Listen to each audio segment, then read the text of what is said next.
Halo teman-teman, penikmat cerita novel. Kali ini saya akan melanjutkan cerita tentang menantu terbengkalai ternyata miliarder. Buat kalian yang baru mendengarkan cerita dari channel Gungred, jangan lupa untuk dukung terus channel Gungred dengan cara klik tombol like dan subscribe-nya. Dan saya ucapkan terima kasih banyak buat kalian yang sudah support. Bab 396. Ibu mertua sedang dalam masalah. Davi Sakti mengetahui hubungan rumit antara Adinata, Cynthia Yandra, dan Edward Su. Cuming, masalah ini ceritanya panjang. Silakan duduk dulu dan kita akan membicarakannya nanti ketika kita punya kesempatan. Baiklah. Edward Su tidak berani melanggar perintah Davi Sakti dan duduk dengan patuh.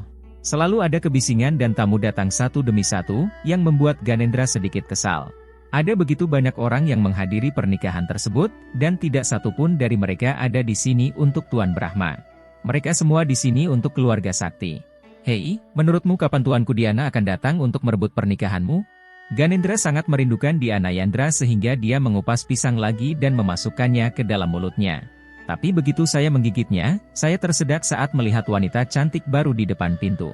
Batuk, batuk, batuk, Ganendra terbatuk-batuk dan mengarahkan jarinya ke pintu tempat kerumunan itu berada.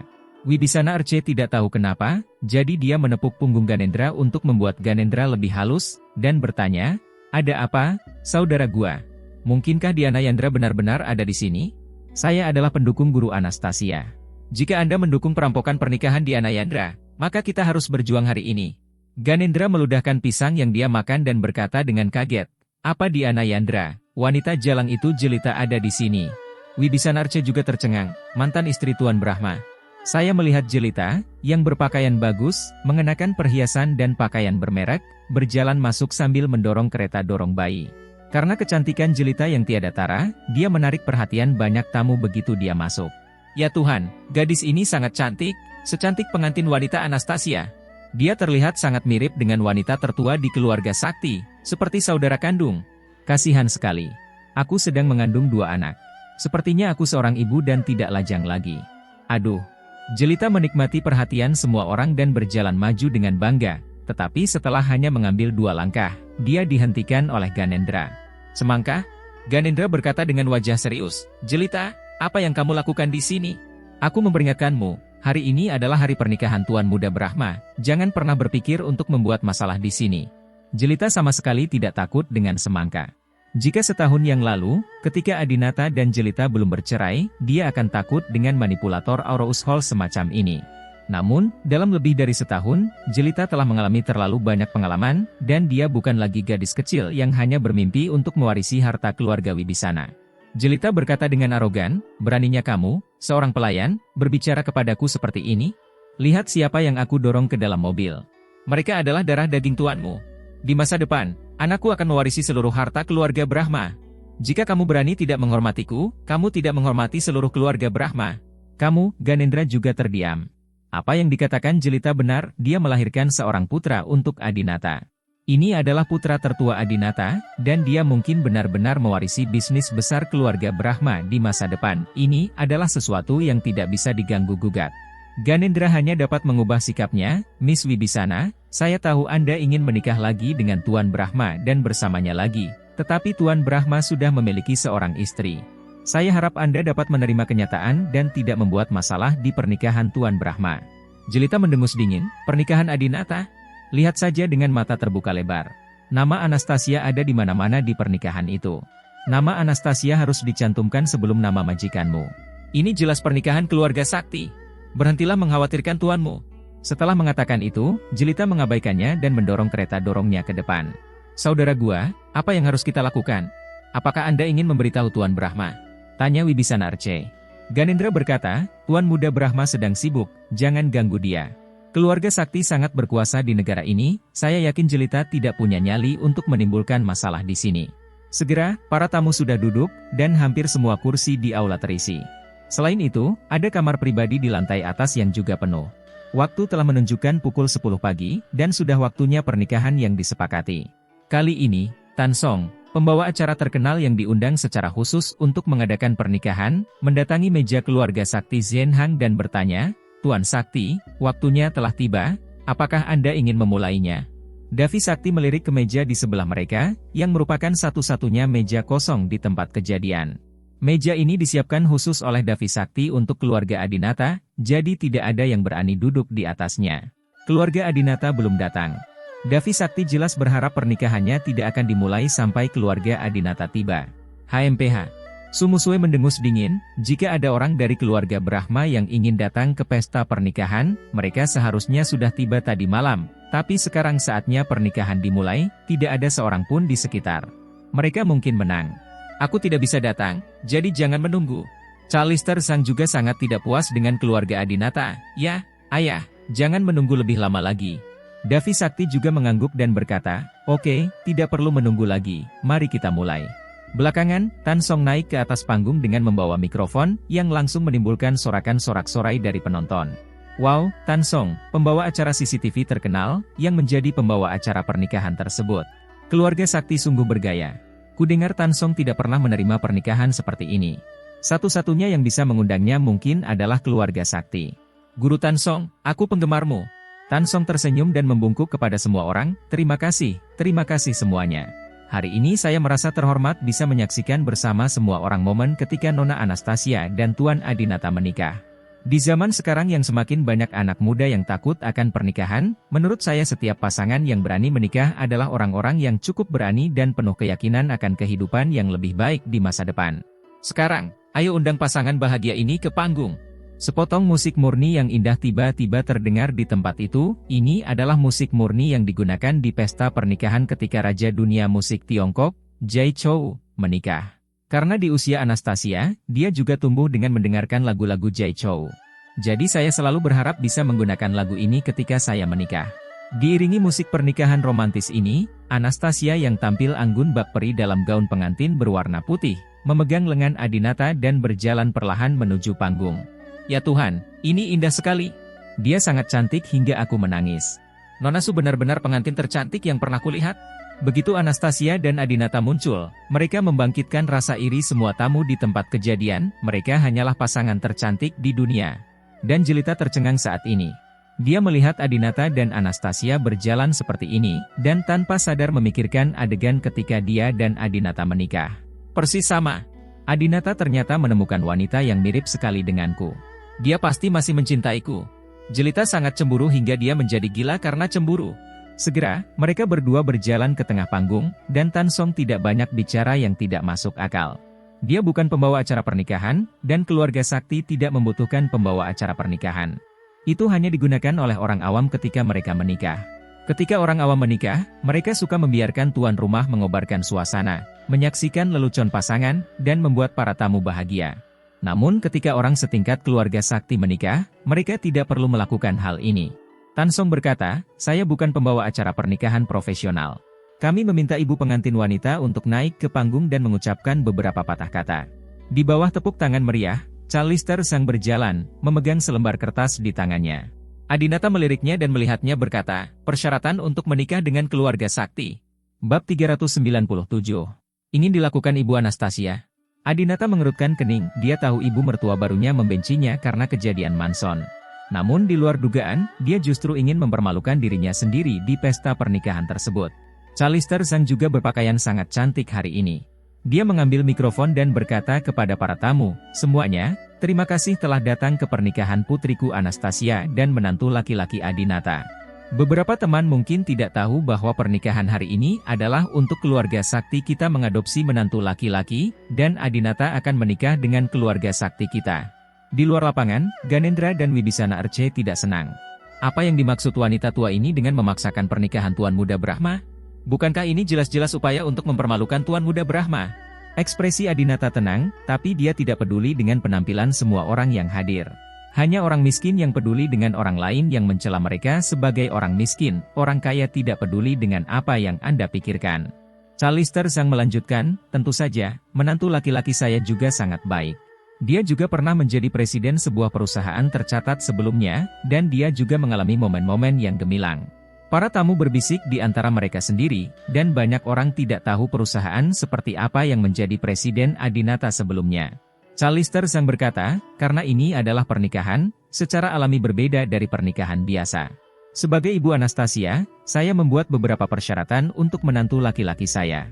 Pertama, setelah kamu bergabung dengan keluarga Sakti kami kamu akan bertanggung jawab atas makan 3 kali sehari untuk putri dan anak-anakku, dan mengurus kehidupan sehari-hari mereka. Apakah kamu bersedia? Inilah yang telah dilakukan Adinata di masa lalu, jadi Adinata mengangguk dan berkata, ya. Callister sang melanjutkan, kedua, setelah kamu menikah dengan keluarga sakti, kamu tidak diperbolehkan mempunyai teman lawan jenis. Kamu harus pulang sebelum jam 10 malam. Kamu tidak diperbolehkan makan atau menonton film sendirian dengan lawan jenis. Apakah kamu bersedia? Mendengar hal itu, banyak tamu yang tertawa, sebagai menantu keluarga sakti. Apakah Anda harus mengurus ini? Adinata terdiam beberapa saat, tapi dia masih mengangguk, ya. Callister sang melanjutkan, ketiga, setelah menikahi putri saya, Anda tidak diperbolehkan memeriksa ponsel putri saya, buku harian, dan barang-barang pribadi lainnya tanpa izin. Putri saya boleh makan dan menonton film dengan lawan jenis sesuka hati, dan dia boleh keluar rumah di malam hari. Kamu tidak boleh keberatan. Begitu kondisi ketiga keluar, pemandangan langsung meledak. Aku pergi, syarat untuk menikah sungguh luar biasa. Bukankah ini berarti laki-laki tidak boleh mencari perempuan, tapi perempuan bisa menemukan laki-laki manapun yang diinginkannya? Ya, Nona Su boleh keluar pada malam hari, dan suaminya bahkan tidak boleh bertanya. Bukankah ini terlalu membuat frustrasi? Hehe, izinkan aku memberitahumu saja.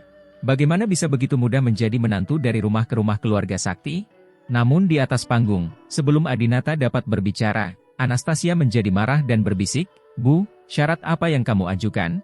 Awalnya pernikahan romantis, tapi Ibu Anastasia tidak menyangka akan berubah menjadi seperti ini. Anastasia hampir marah. Callister sang mengatakan ini seolah-olah Anastasia benar-benar berkencan dengan seorang pria di malam hari setelah menikah dan benar-benar akan selingkuh. Samar-samar dia merasa bahwa beberapa tamu yang hadir sudah memandangnya seperti ini. Davi Sakti juga sangat marah. Apa yang sedang dilakukan Callister? Apa yang kamu bicarakan? Mingse Sakti, cepat turunkan istrimu, jangan biarkan dia dipermalukan di atas panggung. Manson yang sedang duduk di kursi roda tertawa terbahak-bahak, ia tahu bahwa ibunya sengaja mengucapkan kata-kata tersebut agar ia membuat Adinata jijik. Haha, jika adikku bisa menduakan Adinata lagi, itu akan luar biasa, hahaha. Manson tahu bahwa mantan istri Adinata, Jelita telah mengkhianatinya. Jika dia menikah lagi dan hal seperti ini terjadi lagi, Adinata mungkin akan pingsan. Saat ini, Mingse Sakti berdiri perlahan, ya, ayah.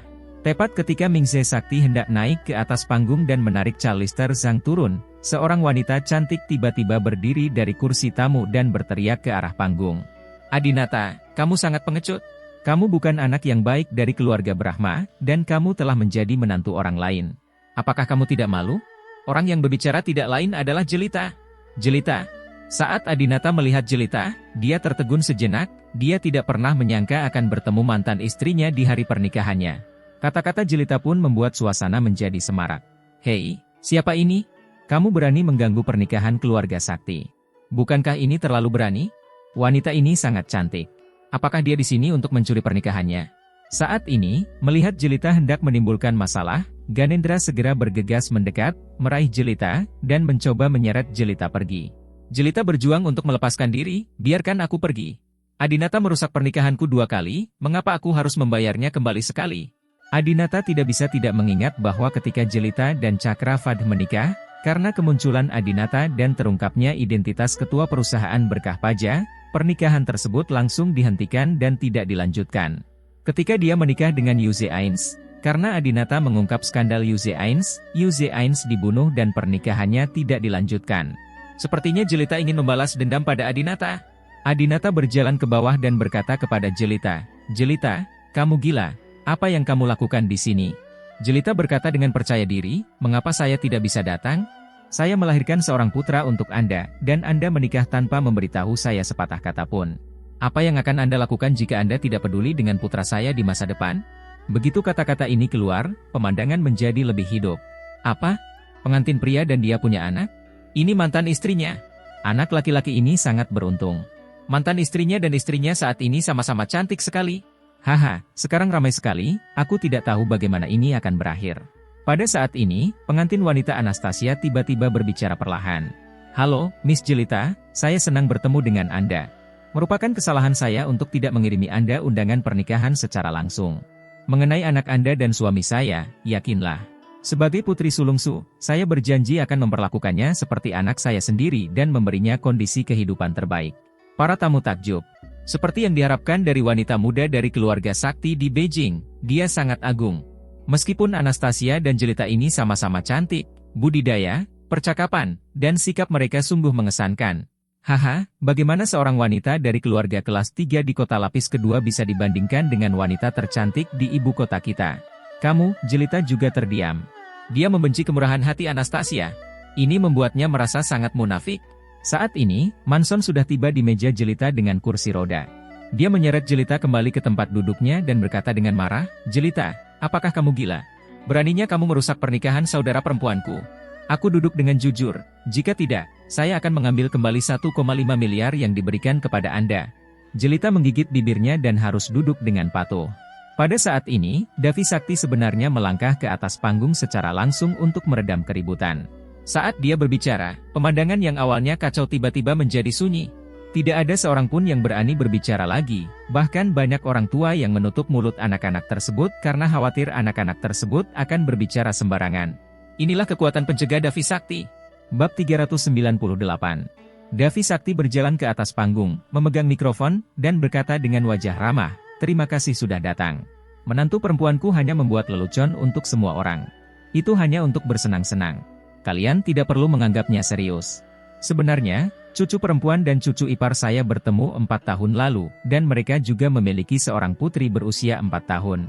Hanya saja keluarga kami menentang mereka untuk bersama pada saat itu. Setelah 4 tahun pengujian ini, kami tahu bahwa Adinata adalah anak yang sangat berdedikasi dan termotivasi, jadi kami menyetujui pernikahan mereka." Begitu pernyataan ini keluar, semua orang mulai berbicara. Ternyata mereka punya anak. Mereka naik bus dulu dan membayar tiketnya nanti. Anak ini tahu cara bermain. Setelah melahirkan seorang anak, butuh 4 tahun ujian. Tidak mudah menjadi menantu keluarga sakti. Davi Sakti melanjutkan, "Kami tidak akan menerima hadiah uang untuk pernikahan hari ini. Banyak kerabat dan teman hanya memberi saya amplop merah. Saya di sini untuk memberitahu Anda bahwa kami tidak akan menerima 1 sen pun dalam amplop merah hari ini. Diterima, terima kasih atas Anda kebaikan." Adegan itu kembali dipenuhi bisikan. Seseorang setingkat Tuan Sakti benar-benar tidak cocok untuk menerima hadiah. Kalau tidak, dengan kekuatan Tuan Sakti dalam bisnis dan politik selama 2 periode, seseorang mungkin akan membayar hadiah sebesar 10 juta. Haha, 10 juta. Apa kamu meremehkan keluarga Sakti? Ada orang yang berani menerima hadiah 100 juta. Benar. Selama keluarga Sakti menerima hadiah uang, mereka harus melakukan sesuatu untuk orang lain. Apakah uang itu akan kembali dalam beberapa menit? Davi Sakti memandang semua orang, namun, saya melihat banyak dari mereka datang dengan membawa hadiah. Sejak zaman kuno, memberikan hadiah kepada pengantin baru telah menjadi tradisi dan pertanda yang sangat baik. Jadi, kalau itu hadiah, kita bisa menerimanya. Begitu Davi Sakti mengatakan ini, para tamu di tempat kejadian langsung menjadi bersemangat. Seorang wanita parubaya berdiri dengan cepat, "Tuan Sakti, saya adalah CEO jam tangan wanita Veida. Saya memiliki jam tangan wanita edisi terbatas berwarna merah yang baru saja diluncurkan oleh merek kami. Ada 900 manik-manik emas 18K di atasnya yang diputar dengan pelat jam. Di sepanjang jalur yang sudah diaspal, bisa berubah menjadi wajah rusa. Saya yakin Nona Su akan menyukainya." Semua orang terkejut. Jam tangan wanita Veida adalah Hermes di Tiongkok. Jam tangannya ini mungkin bernilai 1 juta, bukan? Bosnya sendiri yang mengantarkan jamnya, sungguh terhormat. Tapi sayang hanya diantar ke pengantin wanita, bukan pengantin pria, haha. Davi Sakti tersenyum padanya, "Terima kasih atas hadiahmu." Anastasia juga mengucapkan terima kasih yang sebesar-besarnya. Segera, Edward Su juga berdiri, "Tuan Sakti, Nona Anastasia akan menikah hari ini. Saya memiliki batu delimagraf di sini, yang saya peroleh di lelang Sotheby pada tahun 2014. Hari ini aku memberikannya pada Nona Su dan mendoakan pernikahannya bahagia." Edward Su mengeluarkan sebuah kotak kecil yang halus dan membukanya, memperlihatkan batu delima yang bersinar untuk dilihat semua orang. "Wow, graf ruby. Saya ingat dibeli di lelang tahun 2014 dengan harga hampir 9 juta dolar AS. Sekarang harganya naik 2 kali lipat. Ya Tuhan, bukankah ini bernilai 100 juta? Edward Su pantas menjadi orang terkaya di kota Shen. Dia sangat kaya. Sial, kenapa Lao Su berdiri untuk kedua kalinya? Dia seharusnya menjadi yang terakhir. Dia memberikan hadiah senilai 100 juta. Siapa yang berani berdiri dan memberikan hadiah lagi?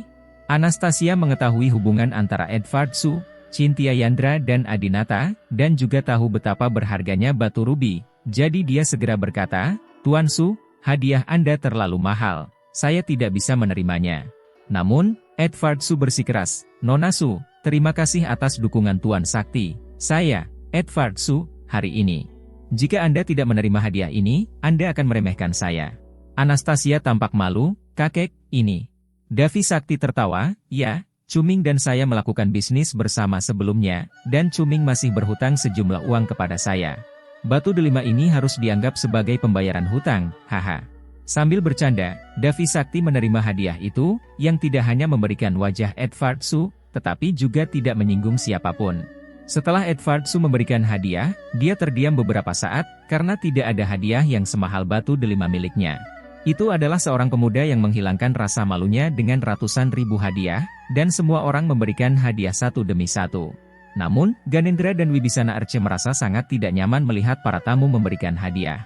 Ganendra, semuanya untuk Anastasia, tidak satupun untuk Tuan Muda Brahma. Wibisana Arce, ya, bagaimanapun juga, ada dua orang yang akan menikah. Mereka menyebutkan secara sepintas bahwa Tuan Muda Brahma akan mati, dan mereka semua menyebutkan bahwa itu diberikan kepada Anastasia. Mereka bahkan tidak menyebut nama Tuan Muda Brahma. Mereka sangat marah. Mereka tidak bisa disalahkan karena sensitif, bahkan banyak tamu yang sudah merasakannya. Maktika dan Chen Manyu, yang duduk jauh, mulai tertawa. Chen Manyu tersenyum dan berkata, mantan ipar laki-lakimu Adinata seperti orang bodoh di atas sana. Begitu banyak orang yang memberikan begitu banyak hadiah, tetapi tidak ada satupun yang ditujukan untuknya. Maktika juga menghela nafas, ya, ini benar-benar pernikahan wanita itu. Kakak Adinata benar-benar sedih. Seperti ini ketika aku menikah dengan saudara perempuanku, dan kali ini masih sama.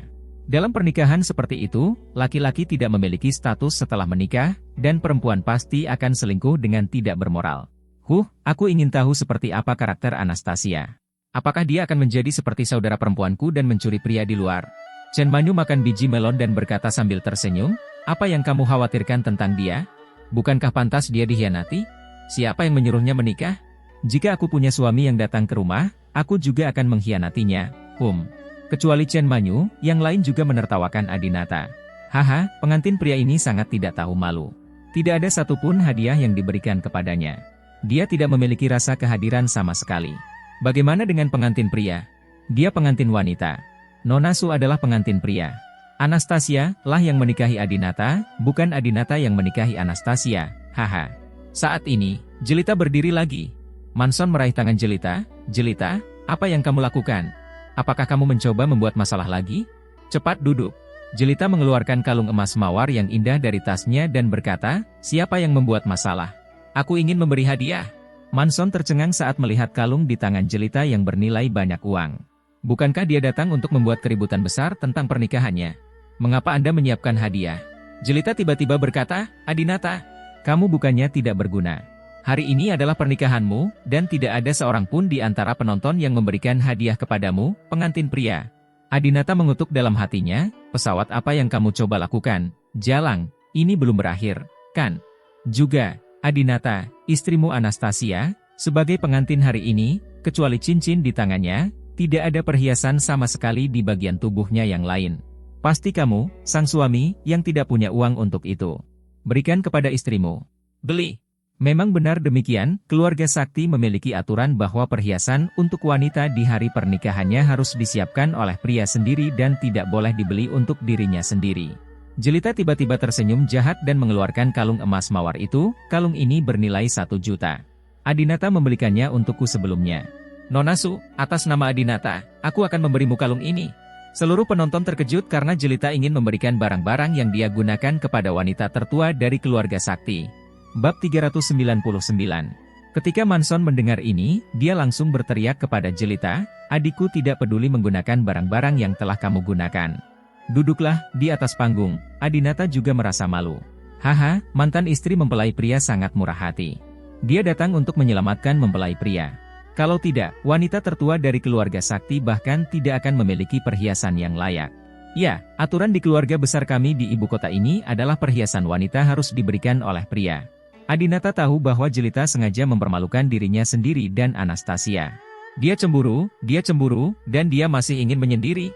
Adinata berkata dengan dingin, tidak, kamu dapat menyimpan kalung itu untuk dirimu sendiri.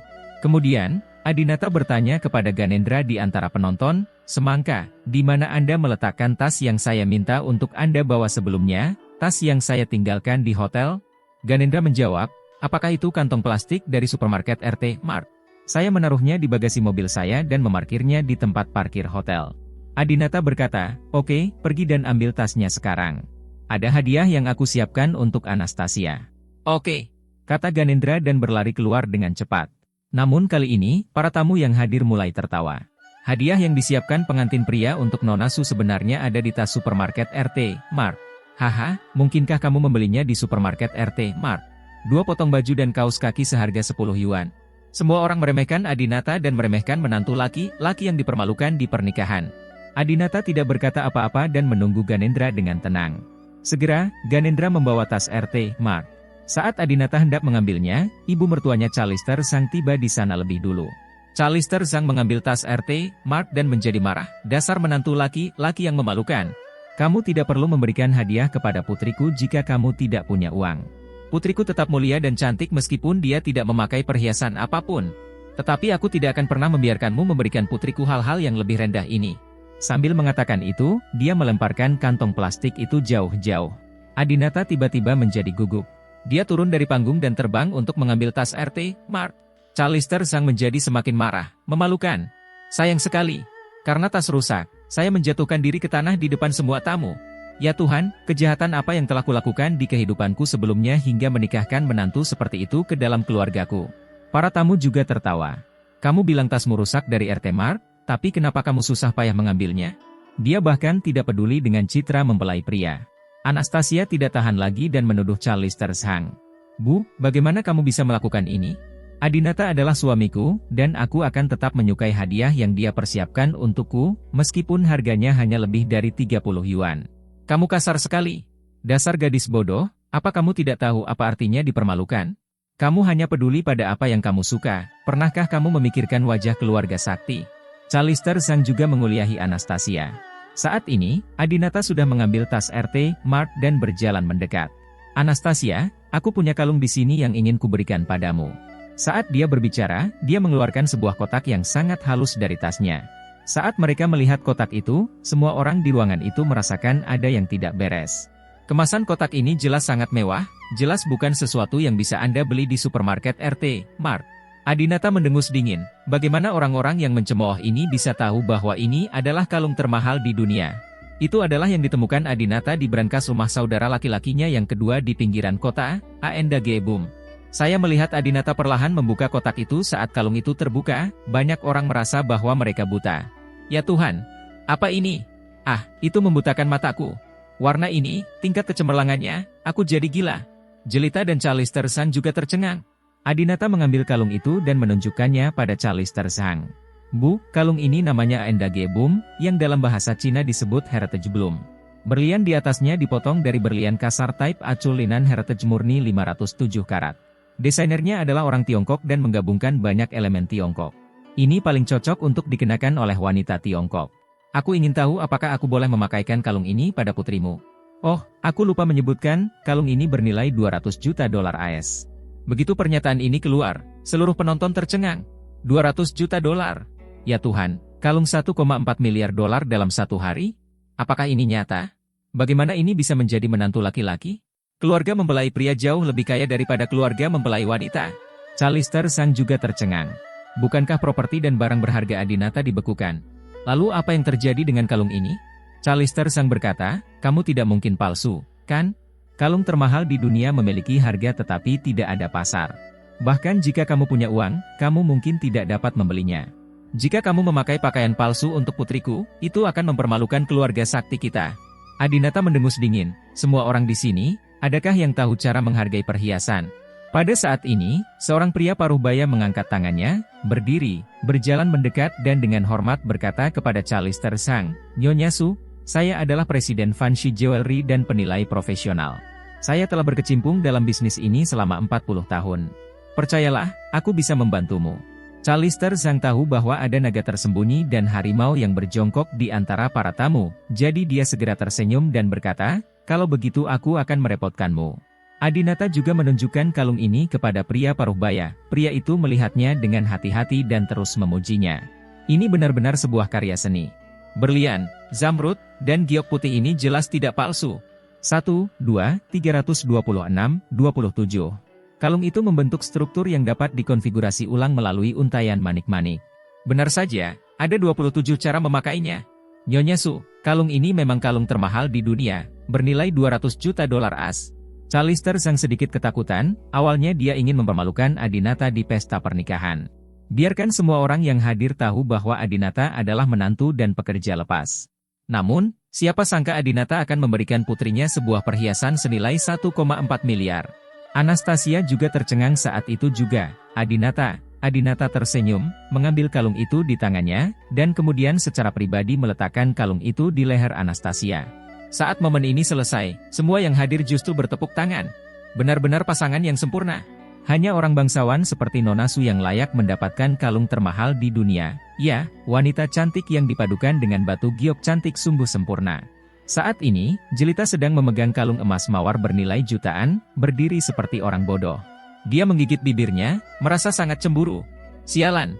Adinata, kamu bajingan, apa perbedaan antara aku dan Anastasia? Kamu memberinya kalung senilai 1,4 miliar, dan kamu memberiku kalung senilai 1 juta. Kamu pikir aku terlalu pelit? Kalung ini seharusnya bukan milik Anastasia. Faktanya, Adinata memikirkan hal yang sama saat ini. Kalung ini seharusnya untuk kecantikan. Bab 400. Alasan mengapa Adinata tidak mengeluarkan kalung ini lebih awal adalah karena dia berencana memberikan kalung termahal di dunia ini kepada Cynthia Yandra. Cynthia Yandra adalah wanita favoritnya, dan Adinata sebelumnya memberi Cynthia Yandra sepasang anting berlian termahal di dunia. Jika dipasangkan dengan kalung termahal di dunia ini, Cynthia Yandra pasti akan cantik dan mulia. Tentu saja, dengan ketampanan dan temperamen mulia Anastasia, dia dapat mengontrol kalung ini dengan sempurna. Adinata memandang Anastasia sambil tersenyum, memegang tangannya, dan bersiap membantunya naik ke panggung. Namun saat ini, seorang anak laki-laki dari Belly Express tiba-tiba masuk melalui pintu. Dia memegang hadiah ekspres yang dibungkus dengan indah di tangannya dan bertengkar dengan penjaga pintu di pintu. Maaf, kamu tidak bisa masuk tanpa undangan. Tinggalkan hadiahnya di sini. Petugas kurir berkata, bisakah Anda membantu? Pelanggan memberi saya tips sebesar 10.000 yuan, dan saya diberitahu untuk memberikan hadiah ini kepada kedua mempelai secara langsung. Adinata merasa seperti keluarga bagi karyawan Daily Express, dan memberitahu Ganendra, biarkan kurir masuk. Ganendra segera berkata kepada penjaga pintu, biarkan orang itu masuk. Kemudian, petugas kurir dengan cepat berlari ke arah Adinata dan Anastasia dan bertanya, apakah kedua pengantin baru ini akan menikah hari ini, Tuan Adinata dan Nona Anastasia? Adinata dan Anastasia mengangguk dengan rasa ingin tahu. Si kurir berkata, ini adalah hadiah pernikahan yang diberikan seseorang padamu. Dia juga berkata bahwa aku berharap kamu panjang umur bersama dan pernikahan yang bahagia. Adinata dan Anastasia saling memandang, tidak tahu siapa yang memberikan hadiah dengan cara yang aneh. Untuk pernikahan kali ini, keluarga Sakti sengaja menurunkan level tamu yang mereka jamu, siapapun yang punya koneksi boleh masuk. Meskipun tidak masalah, seseorang seperti Jelita dapat mengeluarkan sejumlah uang dan mendapatkan undangan untuk menyelinap masuk. Seharusnya tidak ada situasi di mana seseorang ingin memberkati tetapi tidak bisa masuk, jadi mereka hanya bisa masuk dengan hadiah. Namun, Adinata tetap menerima hadiah itu dan membuka bungkusan merah itu. Adinata melihat sebuah kotak yang familiar. Saat mereka melihat kotak itu, Adinata dan Ganendra tertegun sejenak. Kotak ini adalah, Adinata dan Ganendra langsung mengenali kotak apa yang ada di tempat itu. Tidak, seluruh tubuh Adinata menjadi tegang. Dia segera membuka kotak indah itu, dan benar saja, di dalamnya berisi dua hal yang dia harapkan. Apollo biru dan Artemis merah muda. Anting berlian berwarna termahal di dunia. Inilah yang Adinata berikan kepada Cynthia Yandra. Kecantikan, Adinata tidak bisa mengendalikan emosinya sama sekali. Dia tahu bahwa sepasang anting berlian warna-warni selalu ada di Cynthia Yandra. Ini dikirim oleh Cynthia Yandra. Maaf, izinkan saya memeriksanya. Ketika CEO Vanshi Jewelry melihat sepasang berlian berwarna, matanya melebar dan dia segera melompat untuk mengidentifikasi keaslian sepasang anting berlian tersebut. Adinata juga ingin dia mengidentifikasinya. Jika benar, itu membuktikan bahwa anting berlian tersebut diberikan oleh Cynthia Yandra. CEO perhiasan, setelah mengamati dengan cermat, berulang kali memuji, ya Tuhan, ini benar-benar Apollo dan Artemis. Ini anting-anting berlian berwarna termahal di dunia. Keduanya bernilai 700 juta. Siapa yang bermurah hati memberikan hadiah semahal itu? Ini memang asli. Adinata tiba-tiba menemukan sebuah catatan di bagian bawah kotak, dan Adinata segera mengambilnya. Saya melihat 6 kata tertulis di atasnya, Adinata, selamat pernikahan. Keenam karakter ini, dengan tulisan tangan yang anggun, tulisan tangan yang tipis, kuat dan khusyuk, adalah tulisan tangan Chintya Yandra sendiri. Kecantikan.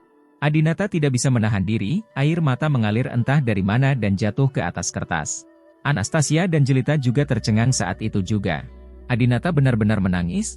Untuk pria tangguh seperti Adinata, tidak peduli seberapa besar kesalahannya, dia tidak pernah menitikkan air mata. Bagaimana Anda bisa menangis karena hadiah? Hei, kenapa pengantin pria menangis? Sial, aku menerima hadiah senilai 700 juta, dan aku juga akan menangis. Bagaimana orang-orang biasa ini tahu bahwa Adinata menangis karena hadiah ini diberikan oleh Chintya Yandra? Adinata memegang selembar kertas dengan tulisan, "Selamat pernikahan," di atasnya, matanya perlahan kabur dan tangannya terus gemetar. "Chintya, kenapa kamu pergi?" Adinata tahu bahwa Chintya Yandra pasti aman dan sehat sekarang, dan dia juga tahu bahwa dia akan menikah. Namun, Chintya Yandra memilih untuk tidak berhenti tetapi memberkati, dia berharap Adinata dan Anastasia akan bersama. Mengapa? Pada saat ini, Anastasia mengambil tisu yang diserahkan oleh pelayan Shuang Er, menyeka sendiri air mata Adinata, dan bertanya dengan lembut, "Suamiku, siapa yang memberikannya padaku?" Adinata tidak ingin Anastasia mengetahui jawabannya, jadi dia menjawab, "Ini ibuku." Jelita sangat marah. "Apa yang terjadi dengan ibu Adinata? Putramu menikah dengan keluarga sakti, dan kamu memberinya anting-anting senilai 700 juta. Ketika dia menikah dengan keluarga Wibisana kita, kamu tidak memberinya 1 sen pun. Kamu membiarkan dia memakan kerja keras 3 tahun keluarga Wibisana kita dengan sia-sia." Anastasia pernah mendapatkan kalung termahal di dunia sebelumnya, yang membuat Jelita iri. Sekarang, anting berlian termahal di dunia ada di tangan Anastasia, dan Jelita sudah gila karena cemburu. Anastasia juga sangat senang, ternyata itu adalah hadiah dari ibu kami. Anting berlian ini sangat indah, dan tersedia dalam 2 warna. "Suamiku, bisakah kamu memakaikannya untukku?" Adinata menyeka air matanya dan berkata, "Oke." Adinata dengan lembut mengambil anting berlian berwarna biru dengan tangannya, dia bahkan merasakan ada nafas Chintya Yandra di sana. Dia bahkan membayangkan seperti apa rupa Chintya Yandra ketika dia melepas anting-antingnya. Setelah tertegun sejenak, Adinata secara pribadi meletakkannya di telinga Anastasia. Kemudian, Adinata memasangkan anting merah muda di telinga Anastasia yang lain. Pada saat ini, senter yang tak terhitung jumlahnya menyala, dan semua orang mengangkat ponsel mereka untuk memotret Anastasia. Semua perhiasan senilai 2,1 miliar kini dipakai oleh Anastasia saja. Gadis pemuja uang akan muntah darah karena cemburu. Pada saat ini, melihat Anastasia mengenakan sepasang anting berlian berwarna-warni, Adinata tiba-tiba melihat foto Chintya Yandra mengenakan sepasang anting di depan matanya. Mungkin dia terlalu merindukan Chintya Yandra. Saat dia melihat, Adinata menganggap Anastasia sebagai Chintya Yandra. Senyuman Anastasia berubah menjadi senyuman Chintya Yandra pada Adinata. Kecantikan, Adinata tidak bisa menahan diri, jadi dia melangkah maju dan mencium Anastasia. Anastasia sedikit terkejut, tapi segera menjadi bahagia dan gembira. Semua tamu yang hadir juga bertepuk tangan. Jelita menghentakkan kakinya dengan marah. "Adinata, kamu bertindak terlalu jauh. Jika kamu datang untuk membuat masalah di pernikahanku lain kali, aku pasti akan mencium pria lain di depanmu. Aku akan membuatmu marah." Pada saat ini, sepasang bangsawan, berusia sekitar 30 tahun, tiba-tiba datang ke tempat kejadian dan datang ke pintu. "Tuan, Nyonya, apakah Anda punya undangan?" tanya penjaga di depan pintu. Pria parubaya itu berkata, "Tidak. Maaf, aku tidak diperbolehkan masuk tanpa undangan." Penjaga pintu berbicara dengan sangat sopan, karena dia bisa melihat sekilas aura kuat pria parubaya ini. Dan wanita di sebelahnya begitu mulia dan cantik. Pria parubaya itu tersenyum dan berkata, "Adik kandung saya akan menikah. Sebagai kakak laki-laki, apakah saya masih memerlukan undangan untuk masuk?"